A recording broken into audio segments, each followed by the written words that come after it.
Naturland is an association of organic farmers, over 128,000 farmers in the world. Kami ko ay nandito para sa training natin. Mga goals na yung araw para matuto mga best practices non-organic agroforestry coffee. Dahil dito sa Natureland Academy na to, mabibigyan sila ng bagong pamamaraan sa pagsasaka at saka pagpudos ng quality coffee. So, unsay mga importanteng aspeto nga anaa sa Natureland Standard. Ang whole farm conversion, kung membro dahil ta sa Natureland, kinahanglan namo nga mo-commit gyud ang mag-uuma nga ang tibuok niyang umahan ang i-convert gyud sa organic.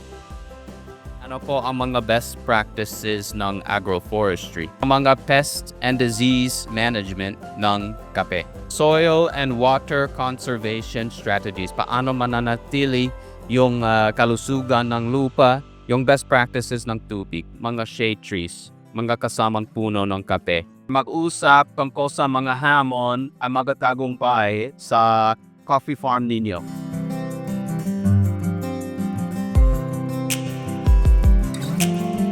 Ako ang coffee ron kay dili pa kayo daghan og harvest. Need to siya ma-improve. We always make sure to bring in an experienced expert into our trainings. Yung isang branch nandun, yung isang branch nandun, so that it will not go to the super.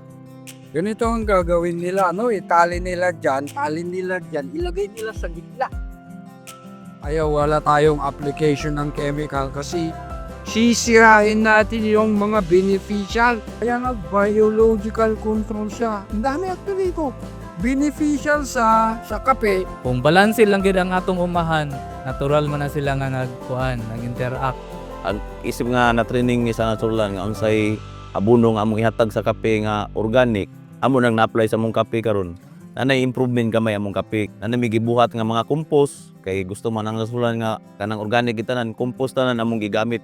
Nanay epekto ang among gigamit sa among kape karon sa Natureland nga. Nung wala pa si Natureland, medyo naano kami sa synthetic na fertilizer. Ngayon, gumagamit na kami ng organic fertilizer.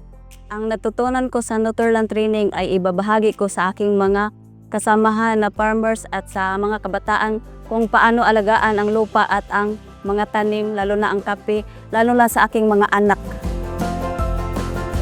Nang dahil sa agroforestry at saka organic inputs, naging masarap yung kape namin. At ngayon, yung Robusta namin is nakilala sa whole world. So naging fourth siya in terms of Robusta category.